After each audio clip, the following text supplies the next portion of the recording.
قال الله تعالى في كلامه المجيد الفرقان الحميد: أعوذ بالله من الشيطان الرجيم. بسم الله الرحمن الرحيم. الرحمن علم القرآن.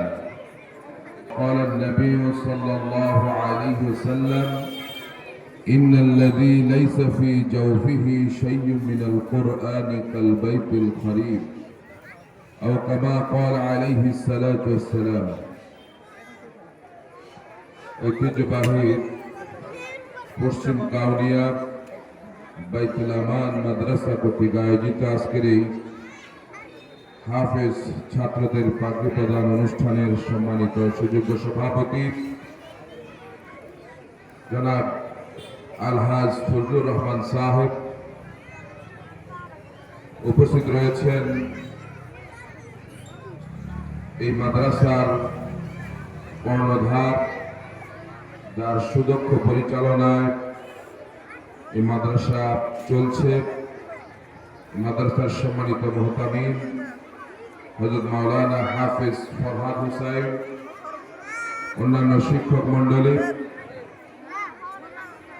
আমার সামনে উপবিষ্ট আজকে যাদেরকে নিয়ে আয়োজন হাফেজ ছাত্ররা, বিশেষ করে হাফেজ ছাত্রদের অভিভাবক এবং অভিভাবিকা, বিভিন্ন রাজনৈতিক নেতৃবৃন্দ, আল্লাহ রাব্বুল আলামিনের শাহী দরবারে শুকরিয়া আদায় করছি যে রাব্বুল আলামিন আমাদেরকে আজকের এই মোবারক প্রোগ্রামে আমরা উপস্থিত হতে পেরেছি। আল্লাহ পাক তৌফিক দিয়েছেন, শুকরিয়া আদায় করে আলহামদুলিল্লাহ।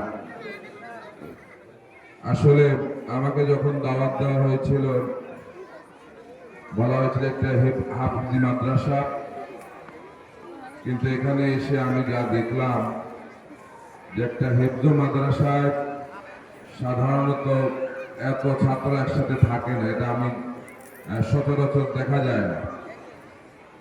আলহামদুলিল্লাহ এখানে প্রায় 800-র মতো ছাত্র আছে। নিঃসন্দেহে এটা এতটা অঞ্চলের জন্য এটা বিরল, কি বলেন? এমনকি আজকে আমি তো মনে করেছিলাম বিরাট এক কামিল মাদ্রাসার অভিভাবক সমাবেশ দেখে আমি মনে করেছিলাম, কিন্তু একটা হেফজ মাদ্রাসার বিশাল আয়োজন, নিঃসন্দেহে এটা প্রশংসার দাবিদার, কি বলেন? তো আমি আপনাদেরকে শুকরিয়া জানাই এজন্যে যে আপনারা আপনাদের সন্তানদের জন্য রাইট চয়েসটা আপনারা করতে পেরেছেন, সঠিক সিদ্ধান্ত নিতে পেরেছেন, সঠিক সিদ্ধান্ত আপনারা নিতে পেরেছেন। আপনারা সৌভাগ্যবান। আমরা সকলে জানি যে মুহাম্মদুর রাসূলুল্লাহ সাল্লাল্লাহু আলাইহি ওয়াসাল্লামকে 40 বছর বয়সে যখন তার উপর কোরআন নাজিল হলো, একটু আওয়াজটা বন্ধ করলে একটু ভালো হয়। আমরা কোরআন থেকে কথা বলছি তো, একটু আওয়াজটা বন্ধ করি, আমরা সকলে একটু শুনবো। মুহাম্মদ সাল্লাল্লাহু আলাইহি ওয়াসাল্লামের উপর যখন কোরআন নাজিল হলো, জিবরাইল আমিন এসে বললেন, ইকরা, পড়ুন। রাসূল বলেছেন, মা আনা বিকারি, আমি পড়তে। আমরা অনেকে বলি রাসূল এখানে বলেছেন আমি পড়তে জানি না। বিষয়টা এমন না। রাসূল কি পড়তে জানতেন না? অবশ্যই জানতেন, কিন্তু রাসূল কেন বললেন যে মা আনা বিকারি? রাসূল বলেছেন আমি পড়তে পারি না। জিবরাইল 3বার রাসূলকে বলেছিল ইকরা ইকরা ইকরা। রাসূল বারবারই বলছেন মা আনা বিকারি, আমি পড়তে পারি না। মুহাদ্দিসিনে কেরাম, এই মুফাসসিরিনে কেরাম, এমনকি হাদিসে কিতাবুল ওহীর মধ্যে এসেছে, সেখানে মুহাদ্দিসিনে কেরাম এই হাদিসের ব্যাখ্যা করতে গিয়ে মুহাদ্দিসিনে কেরাম বলেন রাসূল পড়তে জানতেন না, বিষয়টা এমন না। রাসূল বুঝাতে চেয়েছেন আমি পড়তে পারি না এই জন্য, কারণ দুনিয়ার যে কোনো পড়া তো আমি পড়তে পারি না, দুনিয়ার যে কোনো পড়া তো আমি পড়তে পারি না, যেহেতু আমরা এখানে সব মুসলমান। রাসূল আমাদের জন্য এখানে নসিহা দিয়েছেন, আমাদের জন্য শিক্ষা হলো, রাসূল বুঝাতে চেয়েছেন যে কোনো পড়া আমি পড়তে পারি না। জিবরাইল যখন বলল ইকরা বিসমি রাব্বিকাল্লাযী খলাক, রাসূল সঙ্গে সঙ্গে পড়া শুরু করে দিয়েছে। অর্থাৎ পড়ুন আপনার রবের নামে যিনি আপনাকে সৃষ্টি করেছেন। এখান থেকে আমাদের শিক্ষা হলো, আমরা যারা মুসলমান, আমার সন্তান সর্বপ্রথম যে পড়াটা পড়বে এটা হচ্ছে রবের নামের পড়া, ঠিক কিনা? কারণ আমার সন্তান যদি কোরআন পড়ে, এই সন্তান ভবিষ্যতে যাই হোক না কেন, সে বড় আলেম হলেও এই কোরআন অনুযায়ী সেটার জিন্দেগি গঠন করবে। সে একজন ইঞ্জিনিয়ার হোক, কোনো অসুবিধা নাই, এই কোরআন তাকে আদর্শ মানুষে পরিণত করবে। সে ডাক্তার হোক, কোনো অসুবিধা নাই, সমাজের একজন আদর্শ ডাক্তার হতে পারবে এই কোরআনের কারণ। কারণ কোরআন হচ্ছে পরশ পাথর। কোরআন যার সংস্পর্শে আসে সেই পৃথিবীর সেরা মানুষে পরিণত হয়ে যায়। খেয়াল করে দেখেন, কোরআন যখন নাজিল হয় নাই, মক্কার লোকেরা ছিল চোর, ডাকাত, বদমাশ, নারীর ইজ্জতের লুণ্ঠনকারী। কোরআন নাজিল হয়ে গেল, রাসূল তাদেরকে কোরআন থেকে দাওয়াত দিলেন, মানুষগুলো হয়ে গেল নারীর ইজ্জতের হেফাজতকারী। এমন সোনার মানুষে পরিণত হয়ে গেল মক্কার মানুষগুলো। যে কোরআন তৈরি করলো আবু বকরের মতো লোক, ওসমানের মতো লোক, আলীর মতো লোক, এরপরে ওমরের মতো লোক তৈরি করলো। সারা পৃথিবী খুঁজলেও আবু বকরের মতো একজন লোক খুঁজে পাওয়া যাবে না। এত সুন্দর সুন্দর মানুষ তৈরি হয়েছে কোরআন। রাসূল বলেন, ইন্নাল্লাহ ইয়ারফাউ বিহাযাল কিতাবি আকওয়ামান ওয়া ইয়াদাউ বিহি আখিরিন। কোরআন এক জাতিকে করেছে সম্মানিত, কোরআনের সঙ্গে ভালো আচরণ করার কারণে। আবার কোরআনকে অবহেলা করার কারণে এক জাতিকে আল্লাহ পাক করেছেন অপমানিত। আমি সবসময় বলি, কোরআন যদি কোনো ব্যক্তির সঙ্গে থাকে, সে ব্যক্তির সম্মান বাড়ায় দেন কে? কোরআন যদি কোনো পরিবারে থাকে, সেই পরিবারের সম্মান বাড়ায় দেন কে? কোরআন যদি কোনো সমাজের ব্যবস্থায় থাকে, সেই সমাজের সম্মানটা বাড়ায় দেন কে? কোরআন দিয়ে যদি কোনো রাষ্ট্র পরিচালিত হয়, সেই রাষ্ট্রের সম্মান বাড়ায় দিবেন কে? এই জন্যে আল্লাহর কোরআনের বিকল্প নাই, আল্লাহর কোরআনের বিকল্প নাই। আর এই কোরআনের সরাসরি শিক্ষক হচ্ছেন কে? কে? আল্লাহ বলছেন, আর রহমান আল্লামাল কোরআন। রহমান হচ্ছেন তিনি, দয়াময় তিনি, যিনি মানুষকে কোরআন শিক্ষা দিয়েছেন। সুবহানাল্লাহ। রাসূল বলেন, উলবেসা ওয়ালিদাহু তাজা ইয়াউমাল কিয়ামা। যে কিয়ামতের দিন যারা তাদের সন্তানদেরকে কোরআন পড়াবে, কিয়ামতের দিন আল্লাহ রাব্বুল আলামিন সে মা এবং বাবার মাথার মধ্যে এমন নূরের টুপি পরায়া দিবেন, যে টুপি পৃথিবীর সূর্য থেকেও যার আলো ছোটা, পৃথিবীর সূর্যকে হার মানিয়ে দেবে। প্রিয় ভাই এবং বোনেরা, তো বলতেছিলাম, রাসূল আরেক জায়গায় বলেন, ইন্নাল্লাযী লাইসা ফী জাওফিহি শাইয়্যুম মিনাল কুরআনি কাল বাইতিল কারীম। যে দেহের মধ্যে কোরআন নাই, যে সিনার মধ্যে কোরআন নাই, এই দেহটা হলো একটা ছাড়া বাড়ির মতো, একটা বিরান বাড়ি, যেখানে সাপ, বিচ্ছু, হাবিজাবি জিনিস থাকে। এই জন্য কোরআন আপনার সন্তানকে একজন আদর্শ মানুষে পরিণত করবে। নিঃসন্দেহে আপনাদের রাইট চয়েস, এই জন্য আপনাদেরকে ধন্যবাদ, শুকরিয়া জানাই। তো এই মাদ্রাসাটা ধীরে ধীরে দাখিল মাদ্রাসায় পরিণত হতে যাচ্ছে। আপনারা কি খুশি না বেজার? আপনারা সকলে সহযোগিতা করবেন। আলহামদুলিল্লাহ, এত গার্ডিয়ান যদি থাকে, নিঃসন্দেহে প্রত্যেকের একটা করে বাচ্চা আছে। এই মাদ্রাসা ইনশাআল্লাহ প্রতিষ্ঠিত হবে, কামিয়াব হবে ইনশাআল্লাহ। আমরা দোয়া করছি যেন প্রতিষ্ঠানকে আল্লাহ রাব্বুল আলামিন কবুল ও মঞ্জুর করে নেন, এবং এই এলাকার জন্য মারকাজ হিসেবে যেন আল্লাহ পাক কবুল ও মঞ্জুর করে নেন। আপনারা যারা আছেন, আপনাদেরকেও শুকরিয়া জানাই। আপনারা সৌভাগ্যবান। আল্লাহ রাব্বুল আলামিন আপনাদের সকলকে নেক হায়াত দান করুক। এবং আপনাদের প্রতি একটা উদাত্ত আহ্বান থাকবে, গার্ডিয়ানরা, আপনারা সব সময় বলেন, আমি শেষ কথা বলছি, অনেক সময় আমিও একটা মাদ্রাসা পরিচালনা করি, যেখানে সহকারী অধ্যাপক হিসেবে আছি। গার্ডিয়ানরা এসে আমাদেরকে বলে যে, হুজুর, আমার ছেলে নামাজ পড়ে না, আমার ছেলে আমার কথা শুনে না।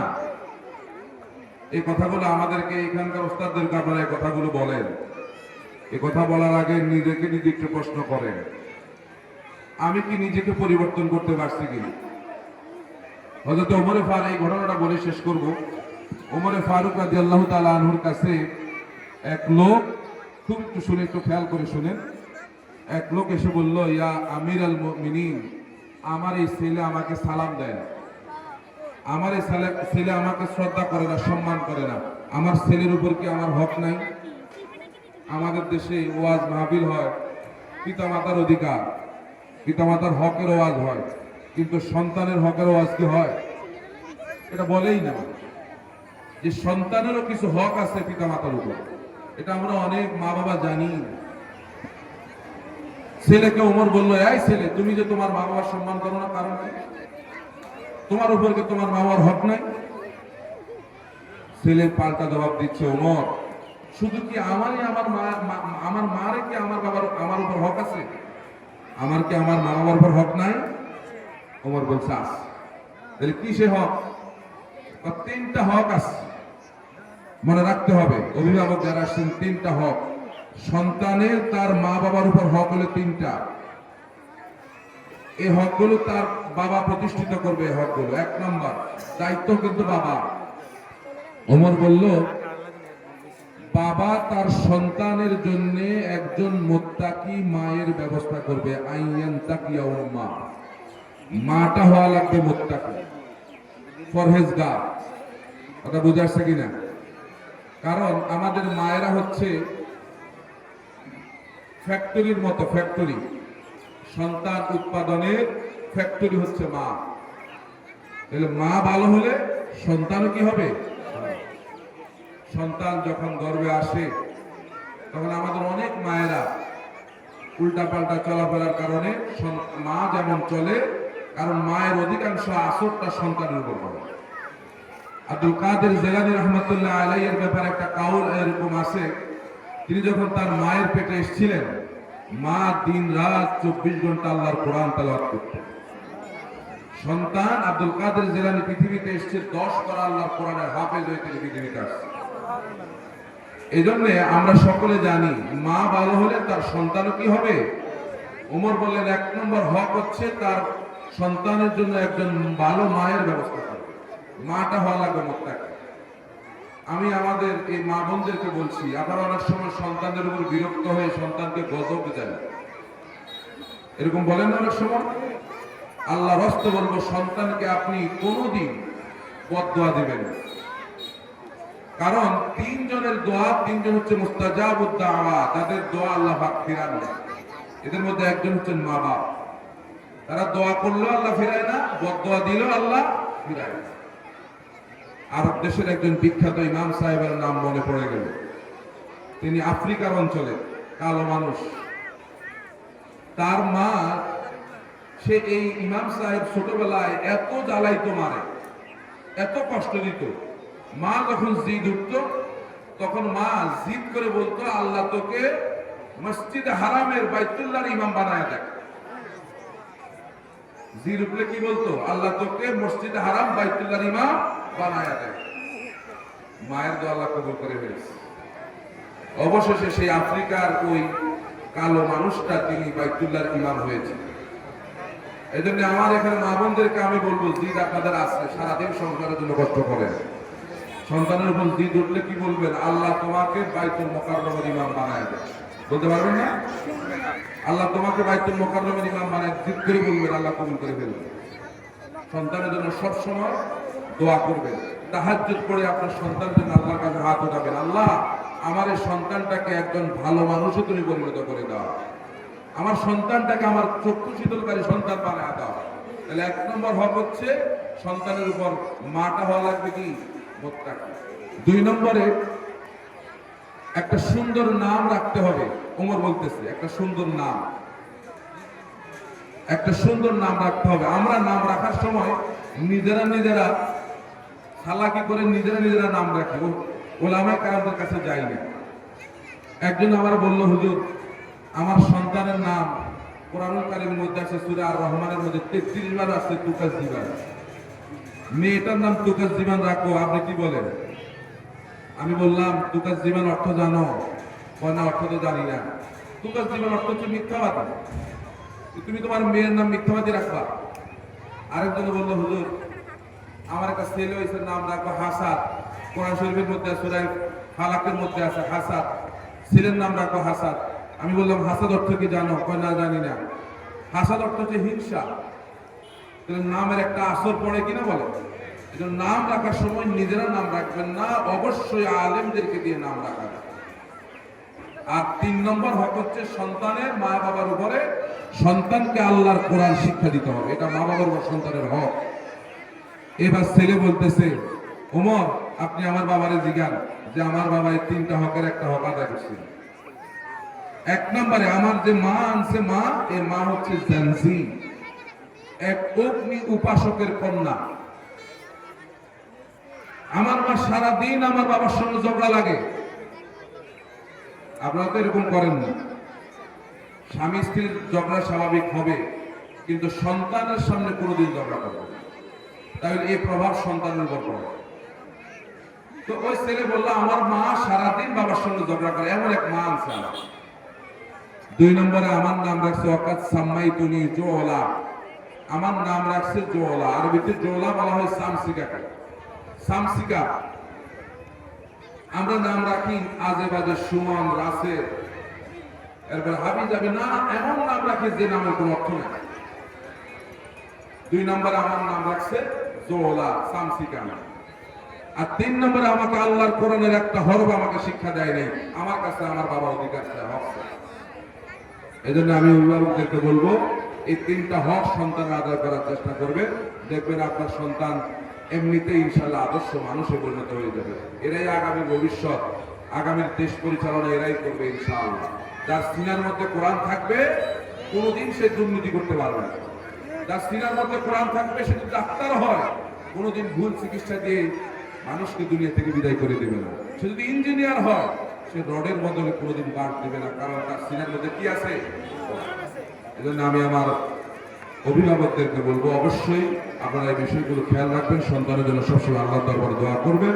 আল্লাহ রাব্বুল আলামিন আপনাদেরকে এবং আপনাদের সন্তানগুলোকে এই দেশের ভবিষ্যতের জন্য তারা দায়িত্ব পালন করতে পারে, ইসলাম এবং মুসলমানদের জন্য খেদমত করতে পারে, সেই তৌফিক আল্লাহ দান করেন। নিয়তটাকে পরিষ্কার করবেন, আমার সন্তান বড় হলে আমাকে কামাই করে খাওয়াবে, এই নিয়ত আজ থেকে বলে যান। নিয়ত করবেন যে আমার ইন্তেকালের পরে আমার ছেলে যেন আমার জানাজার নামাজটা পড়াইতে পারে, এই নিয়ত করবেন। আমার ইন্তেকালের পরে আমার সন্তান যেন আমার কবরের পাশে দাঁড়ায়া রব্বির হামহুমা কামা রাব্বায়ানি সাগীরা, এই দোয়াটা যেন শিখতে পারে, দোয়াটা যেন জানে, এই দোয়াটা করবে, সারা জীবন কাজে আসবে। আল্লাহ রাব্বুল আলামিন আমাদেরকে বুঝার তৌফিক দান করুক। এই মাদ্রাসাটাকে দাখিল মাদ্রাসা পর্যন্ত আল্লাহ পাক উন্নতি করুক এবং সকলের সহযোগিতার মাধ্যমে মাদ্রাসাটা যেন দাখিল মাদ্রাসায় রূপান্তরিত হয়।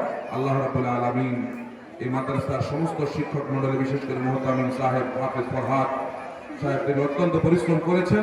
আল্লাহ রাব্বুল আলামিন তার এই পরিশ্রমের উত্তম জাযা দান করুক। আপনাদেরকে ওই কষ্টের রৌদ্রের মধ্যে বসে আছেন, আপনাদেরকে আল্লাহ পাক উত্তম জাযা দান করুক। ওয়াসসালামু আলাইকুম ওয়া রাহমাতুল্লাহি ওয়া বারাকাতুহু।